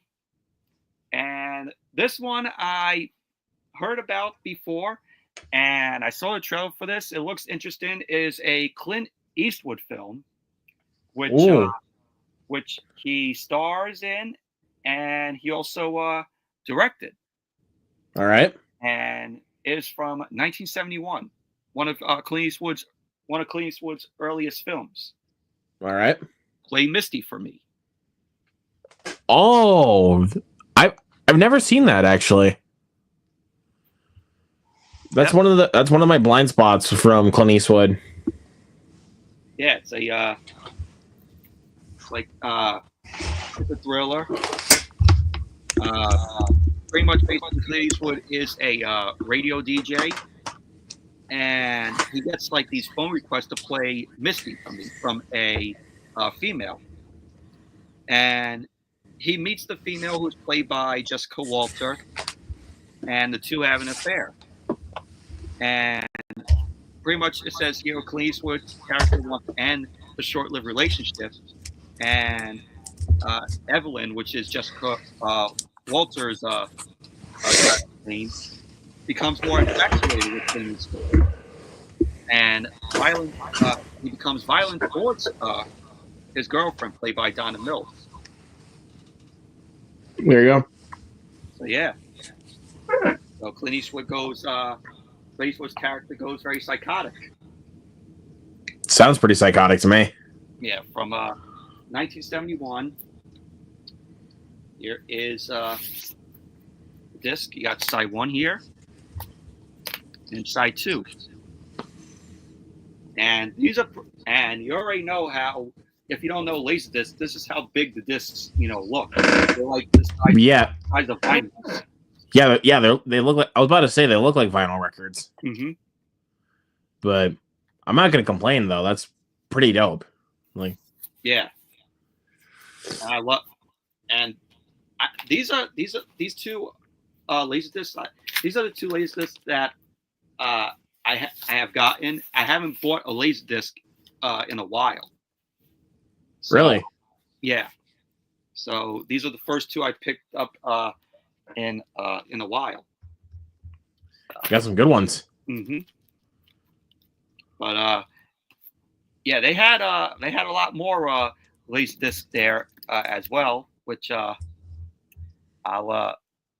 if you want me to show you guys the video. I did a video of a movie hunting video of it, so I can show you guys what the store looks like. And if you live out there in the New York area or Long Island area, definitely hit up the store. It's called Blast from the Past. So. Oh yeah, that's right. I got the. I do see the video on your channel now. It's just I didn't remember where it is. Yeah. So this is this is it. If you want to share it. Give me 1 second. So this is freaking got wild robot out there, bro. Hell yeah. Yeah. Just the outside of it. All right. This is what it looks like inside. Here, I'll put this down for a minute. Of course, I muted it because of copyright. Well, this is your video, but did you put music in there? Yeah, there was music playing there. Oh, okay. Yeah, so that makes a lot more sense. These are the Laserdiscs they had. They had Mission Impossible. They had the Karate Kid Laserdisc. Daylight. Laserdisc, Footloose. They had Dracula. Top Gun. There's Legend. Bro, you should have gotten that one for Dracula, though. You really should have gotten that. Yeah, it was a gatefold. A gatefold? What does that mean? It means gatefold packaging is see the front there? You open the side up, and it has a brief description of the film and behind the scenes of how the film was made. Oh, okay. Yeah, Because honestly, dude, if I was there with you, I would have gotten that freaking Laserdisc for Bram Stoker's Dracula. True Romance, True Romance. Oh, I love True Romance. Daylight, which I The Princess. already, which I have on 4K. It's pretty cool. Mm-hmm. Here's the Karate Kid Laserdisc. That's pretty awesome. Mm-hmm. Dude, that actually looks exactly how the original VHS would look. Yeah. Dead Men Don't Wear Plaid, a Chuck Norris film, Hellbound. You know, That's got where a I lot found of Play Misty for me back there. Top Secret. got Top Secret. Yeah. And it just kept going. It just kept going. Night Moves So with, much, dude. Night Moves with Gene Hackman. Rest in peace. That got a Criterion that's coming out next week. Yeah, which I need to get. I have the DVD of it. I did pre-order the Criterion. And there was like CDs there, VHSs. There was more Laserdisc down here. That is pretty cool. Yeah, there's Alienation. Well, and these Laserdiscs have had very good covers than what we get for Blu-ray and 4K. When studios actually knew how to put faith and goodness into their covers. Yeah. Yeah, it was mixed in with some vinyls. So there's a Marx Brothers film there, Highlander. Highlander, there you go. Got a good one. Dustin Hoffman and Lenny, Solaris, Exotica, The Firm, Dances with Wolves, and Empire of the Sun. Empire of the Sun, which I have the Digibook Blu-ray. That's so cool. And that's a 3-disc Laserdisc in there. It's a long movie, so I mean it makes sense. Look at that, the CEDs of the making of Raiders. Oh, that's so cool. Yeah. It's pretty cool though. I don't see CEDs out there.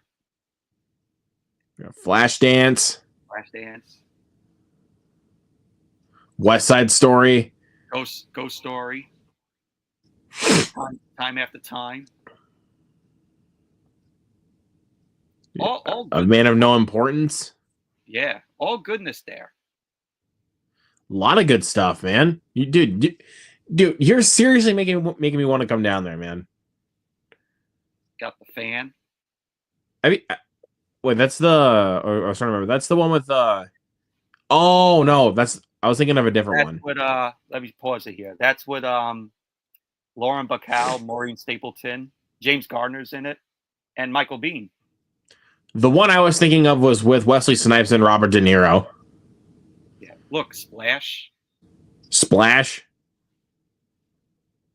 The Man with Two Brains with Steve Martin. That's a great title for a movie. I like that cover too.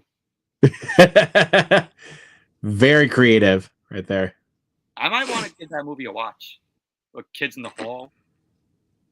Oh, I have seen Kids in the Hall Brain Candy. That is a really funny movie. Yeah, here's the Splash Laserdisc. I know Brain Candy does have a Blu-ray. I think Another 48 Hours.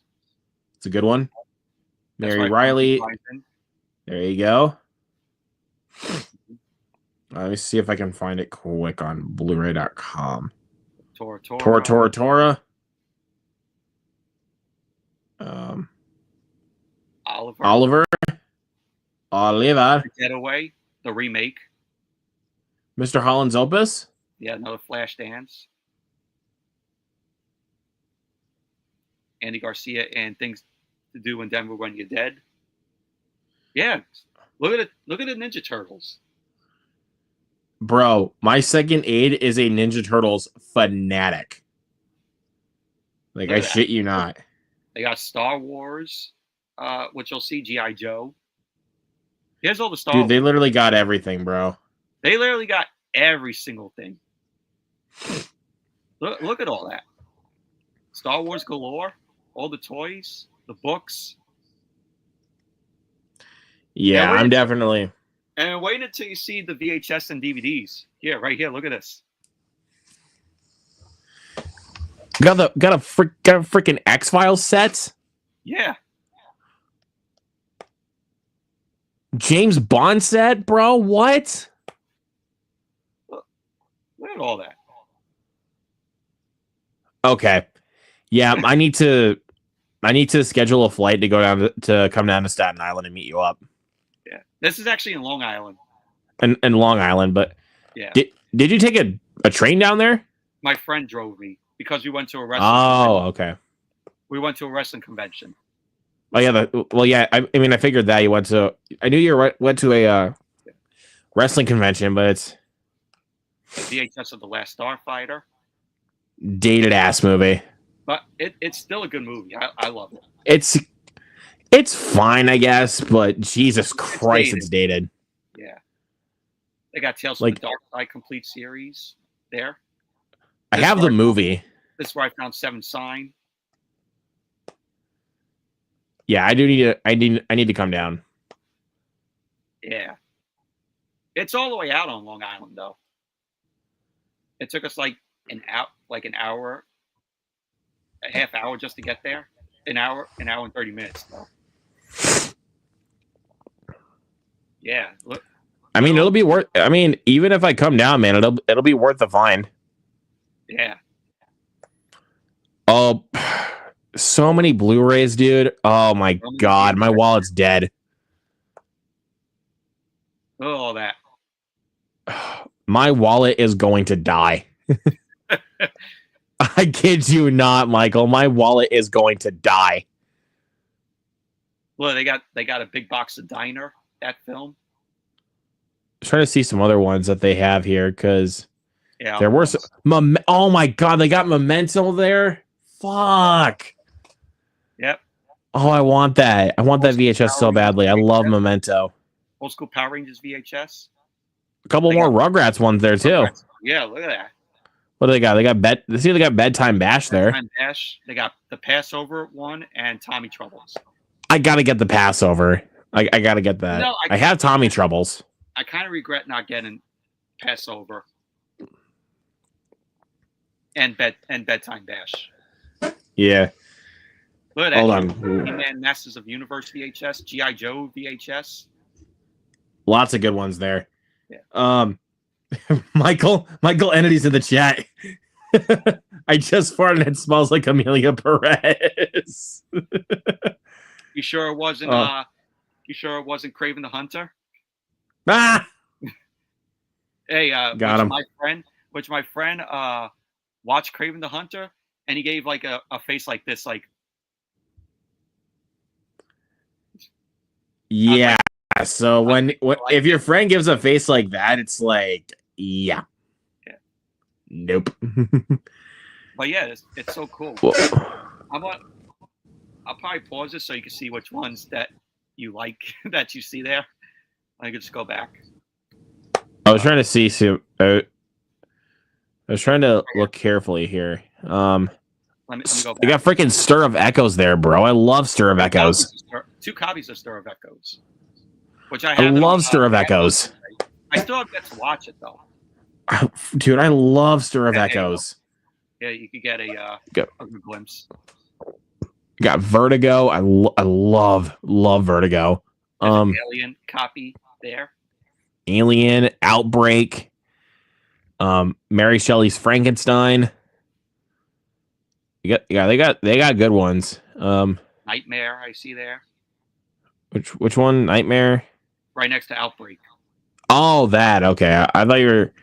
MCA. That was like a Nightmare on Elm Street title or something. I don't know what I was drinking. MCA Universal release. Oh, gotcha. Yeah, because New Line obviously was the release of the Nightmare on Elm Street movies. Yeah. I was trying to see what else here. They got do they got Cloverfield there? I think they had Cloverfield, yeah. I just saw that there. I literally just saw that. There you go. Hold on. Is he got Death Wish? Is like that's I think that's the original release. Oh wait, no, it's not. That's not the original release of Death Wish because it's not the those like little flat boxes Yeah, that those are gatefolds. the gatefolds, yeah, but they don't have that's not the original release of Death Wish. Yeah, let me go back here. See if I get it clear. Die Hard would have because there's no bottom there. Yeah. So Return of the Jedi. There you go. They got a fish called Wanda. Yep. The CBS Fox video.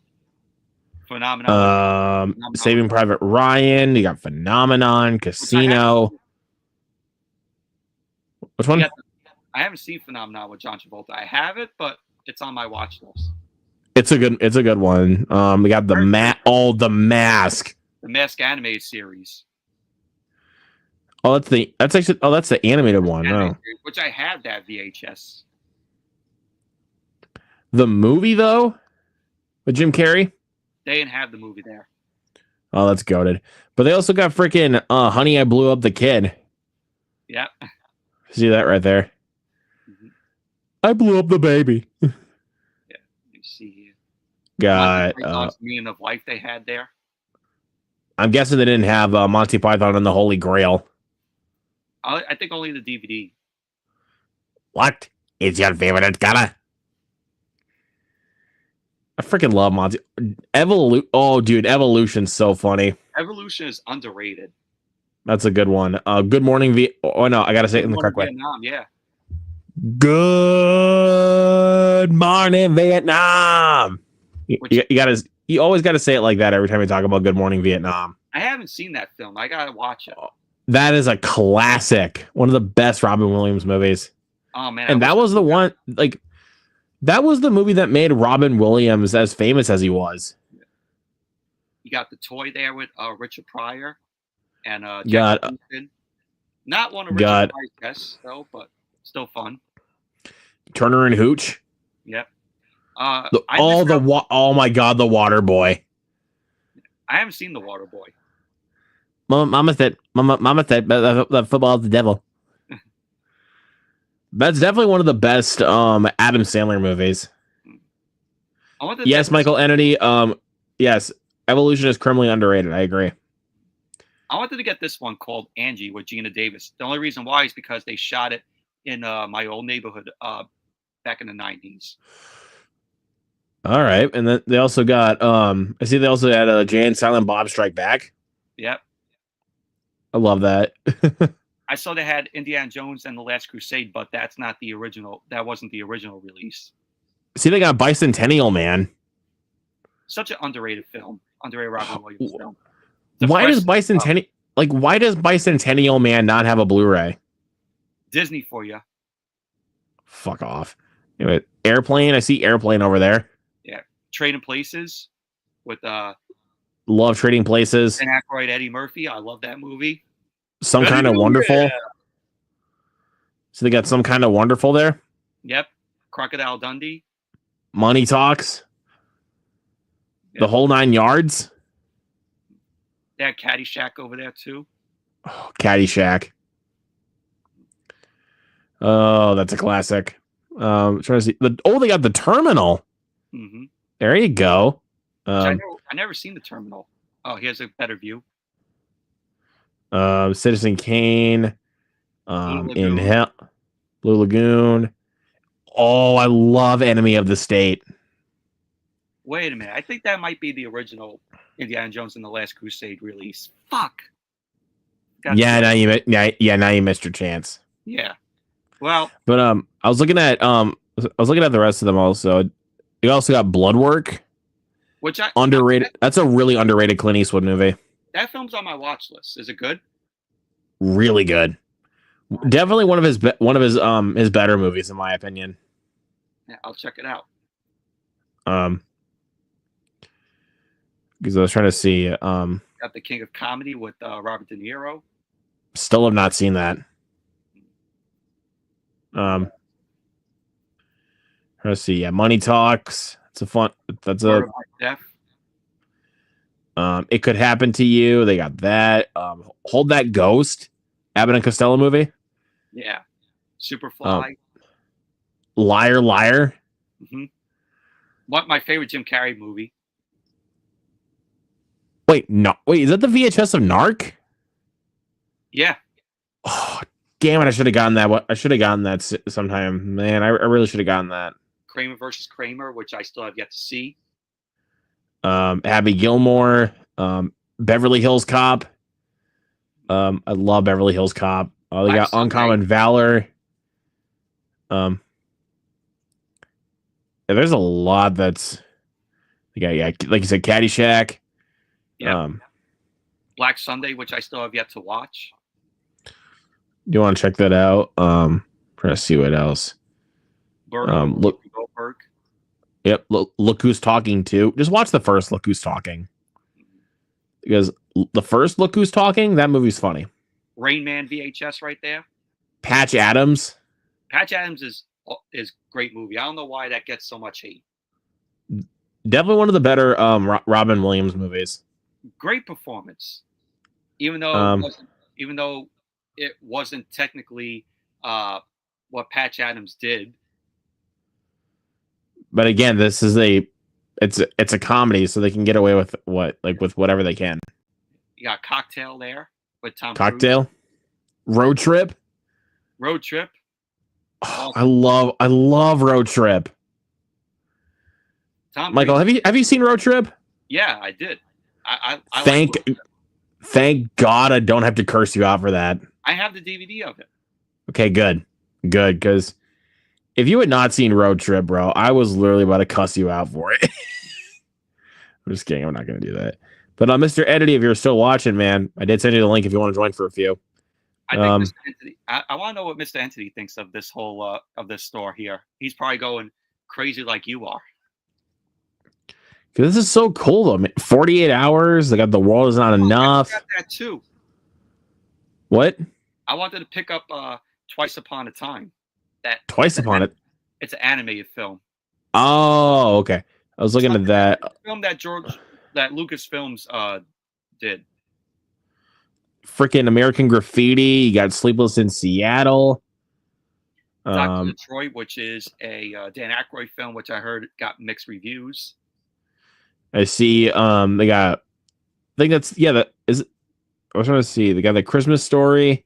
Yep. Titanic, overrated film. I'm trying to see what else. Pretty Woman. Did you get anything further? Yeah. I'm trying to see. Let me go back here, see if you missed any. Yeah, pointing at the diner VHS. That's the original release. It's pretty cool. That's in the MGM big box. Oh, here we go. It didn't look like it to me. Don't know why. Robin Hood, Prince of Thieves. Forrest Gump. The Insider. A Time to Kill. Universal Soldier. A lot of good stuff there. 48 Hours. Yeah, we did point that out. Apocalypse Now. Yeah. That's all the kids' VHSs there. Under Siege. Homeward Bound. Like I said, there goes Look Who's Talking, the first one. The good one, I should say. The sequels are not that great. Harry Potter and the Sorcerer's Stone. Yeah. Buck Rogers, I see there. I was trying to see some of the other ones here that I'm not. Oh. Is that a copy of Jack Frost with a slipcover? Jack Frost with that's Jack Frost. Yeah, there is. That is. That's Jack Frost. A Michael Keaton film, which I really enjoy. Yeah, that was the one I was meaning was the Michael Keaton Jack Frost. Yeah, and up there is Titan AE. AE. There you go. Some Mighty Morphin Power Rangers. Well, Jack Frost without the clamshell. I didn't know there was a copy of Jack Frost with a slipcover. Same until I was there. Oh, freaking Jack Frost. I love that movie. That movie does not deserve the hate. It's such a great film. You got the big box version of Poltergeist right there. Close Encounters, the special edition, which Was it the Good Times release? I think so. I couldn't get it because it was all the way up on top. I couldn't reach it. You should have called me. I'll reach it for you. But yeah, X-Files. Got the Alien quadrilogy up there. Buffy. Batman Bad Blood there. Yep. Yeah, End of Days. Mm-hmm. Literally the best way to describe End of Days is Arnold Schwarzenegger versus Satan. Like, I haven't seen it though. I don't remember if I watched it. I see oh yeah, never mind. He-Man. He-Man. I literally sound like a stone Bill Paxton. Hardball. Dude, Hardball is so good. That film gets too much hate. Yeah, I love Hardball. There's a Lucy VHS up there. Got a little James Bond box set right there. So that's where I found the two Indiana Jones VHSs. Right there. I was trying to see some of the other ones. Star Wars trilogy. Because I have a couple. Because I saw that because I see this little James Bond set right here. Mm-hmm. That's got Dr. No, From Russia with Love, You Only Live Twice, and behind the scenes of Goldfinger. Mm-hmm. I have the first 3 Bond films, Dr. No, From Russia with Love, and Goldfinger, as well as the behind the scenes. But then I also got a box set that has For Your Eyes Only, Live and Let Die, Thunderball, License to Kill, GoldenEye, Tomorrow Never Dies, and The World's Not Enough. So I literally got 3 of the Brosnan movies in that box set. There's a Lethal Weapon complete series box set there. Gotta love Lethal Weapon. I love that Superman set there. That is so cool. Yeah. Beaches. As Good as It Gets, The Campaign, Avatar. Mm-hmm. I just want to get see if you could. I just want to freeze on that so you can see more titles. Ah, fuck. Gotta go back. What the hell are you trying to do? I'm trying to pause. I'm kidding. I know. There you go. Oh, this one. Okay. Yeah. Got Congo there. Cocoon. You got two versions of Cocoon. The Fox. Yeah, you got the copy with the CBS Fox Video version. Yeah. You got Hannibal, dude. Freaking 2 copies of Hannibal. Oh hell. Armageddon. Armageddon. Stigmata there. The Illustrated Man on VHS, which I still have yet to watch. Abbott and Costello meet Dr. Jekyll and Mr. Hyde. Mm-hmm.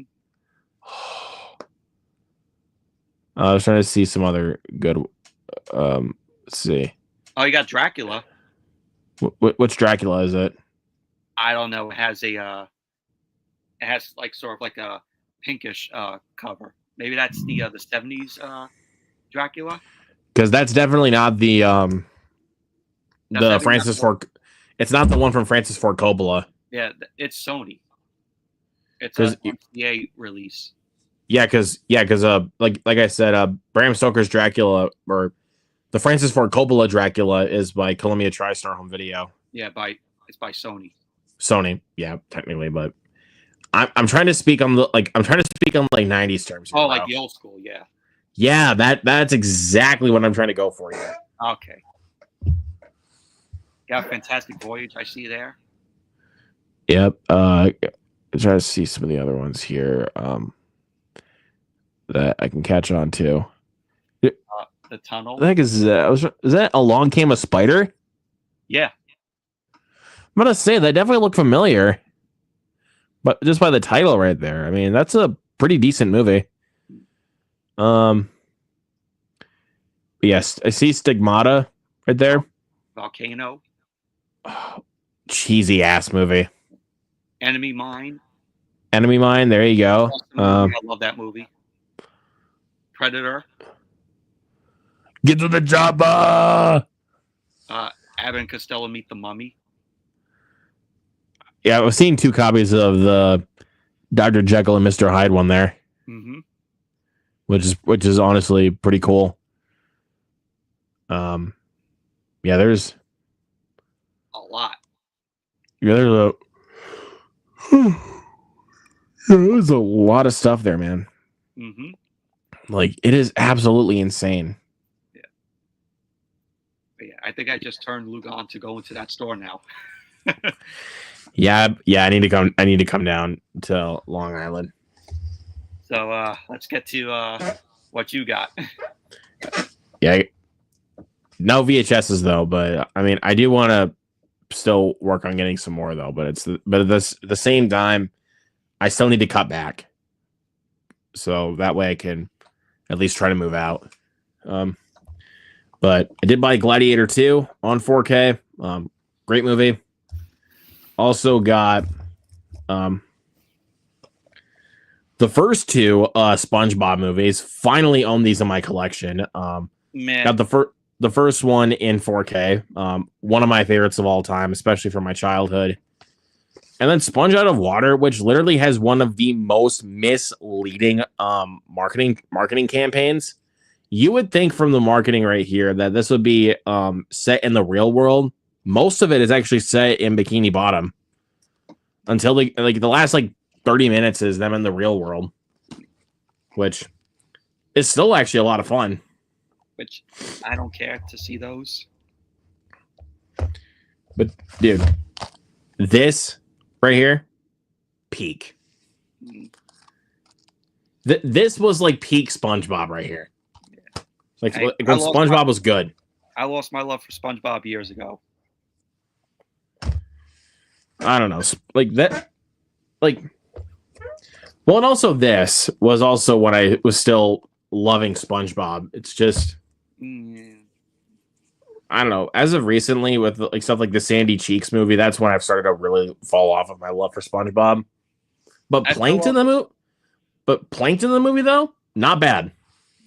I fell off after the first film, and I haven't gone back since. At least they still. I forgot who directed this. Yeah, Paul Tibbett, the guy that did a lot of the SpongeBob, does a lot of the SpongeBob episodes from back in the day, did direct this movie. At least he knows SpongeBob, because him and Steven Hillenburg, the creator of SpongeBob, wrote the story for this. So at least they know they know how to make SpongeBob correctly. All right, and then these 3 are a few DreamWorks movies. I'm still actually working to get more, pretty much all of the DreamWorks movies to my collections. So I got their very first film, Ants. Really fun movie. Bug's Life. I do like A Bug's Life a bit more, but this is still a fun movie. Bit more intense than A Bug's Life at certain points. Then we also got The Prince of Egypt. Great film. I've seen clips of that years ago when I was a kid, but never watched the whole film. And then we also got an Aardman classic in Chicken Run. This is a classic. I've seen bits and pieces of that film. I don't know, man. I love DreamWorks. I think they're the best animation studio at the moment, to be honest, because Disney's honestly been honestly kind of falling off. But DreamWorks has been making nothing but peak as of lately with shit with stuff like The Wild Robot, Puss in Boots 2, Bad Guys, and upcoming Bad Guys 2, and Dogman was really good. So, and the big new release I've gotten, I got in the mail today from Amazon is the Steelbook for Wolfman. I want to watch that. And actually, it looks like the title on the steelbook is actually like carved. If we can, there you go. It looks like it's actually carved. Nice. Which is pretty cool. That's a really nice detail for the steelbook. Yeah, I like this cover way more than the cover we got for than I'm losing it. I like this cover a lot more than the slip. Like, I like this steelbook a lot more. So, was very happy to get this. So, and this is still one of my favorites of the year. Don't care what people say. I love Wolfman. All right, that is it. I want to watch it, but the TV spots made the CGI look like to me. But it isn't Michael. I don't know how many times I got to tell you, dude. It is not CGI. It is all it is practical. Okay. It is practical. I'm telling you. Like, I don't, dude. You think Lee Winnell would really just do like a CGI wolf? No. I know Lee Winnell well with that, man. But yeah, that is going to do it for this episode of Movie Fanatics. Great continuation for episode 11. Episode 12, we'll see what we got down the pipe for next week. Yep, and of course, stay tuned tomorrow night, like Michael plugged earlier. Bell Call podcast at 6:45 EST. Yep, I was trying to remember, and then 5:45 CST. So keep your eyes on the lookout for that, everybody, and we will catch you guys in the next video. Peace out. Peace out. Bada boom.